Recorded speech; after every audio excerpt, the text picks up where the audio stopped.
Crime చేసే వాళ్ళు దేశంలో వేరే చోట ఉండరు.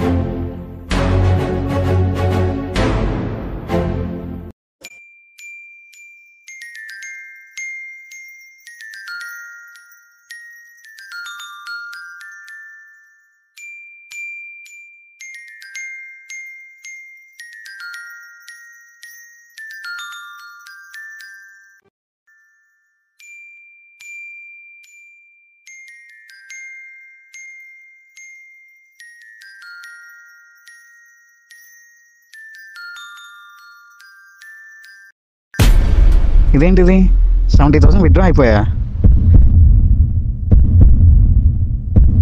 నేనేం చేయలేదే. ఫీజు కట్టాలిగా.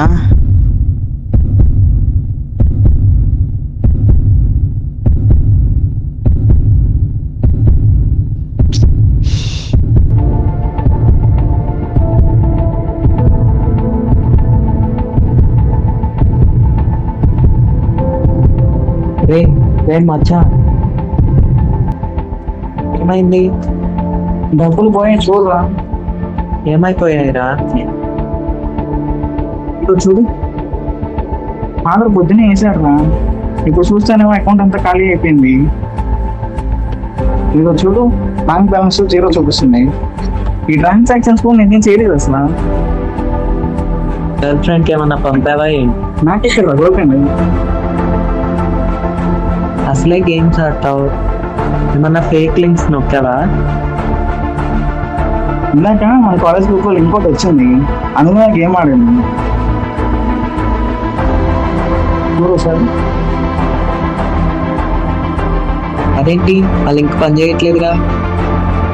ఇందాక వచ్చిందా, ఇందులోనే గేమ్ ఆడాను నేను.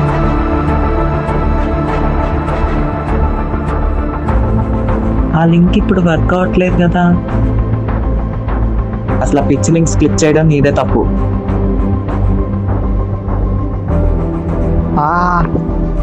ఏడుపు వచ్చేసిందా మనకి అసలు. ఏం కాదు, నీళ్ళు తాగు కొంచెం.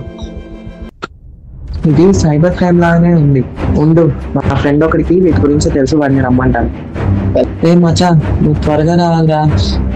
మనోడి డబ్బులు పోయాయిరా, సీరియస్ మ్యాటర్ రా. నా ఫోన్ చేస్తాను, ఫీజు ఇట్లా ఏం చెప్పాలి ఇప్పుడు? ఉండు, ఏం కాదు, నా ఫ్రెండ్ వస్తాను. చచ్చిపోతాను బతుకుంటే. ఆపా మాటలు.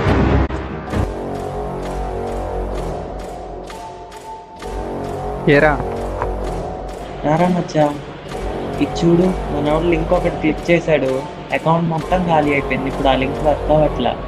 ట్రై చేసి వాడు ఏదో చూస్తాను. గేమ్ స్పిచ్ లో నొక్కేశాడు.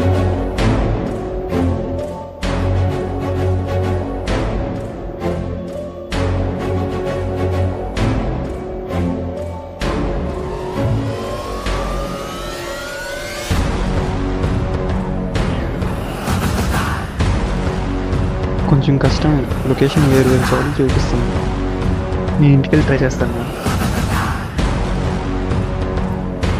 వీడికి ఫ్రెండ్ అవుతాడా?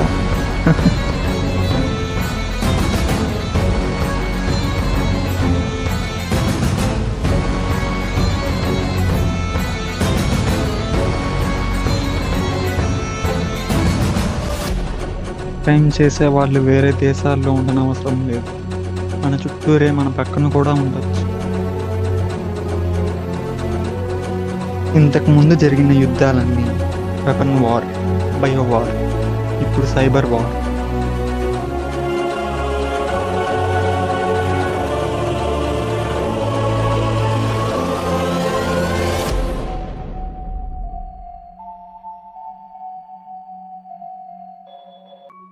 Information is power. డేటాని సరిగ్గా యూజ్ చేయడం తెలిసిన వాడికి అది ఇన్ఫర్మేషన్ మాత్రమే కాదు, ఆయుధం.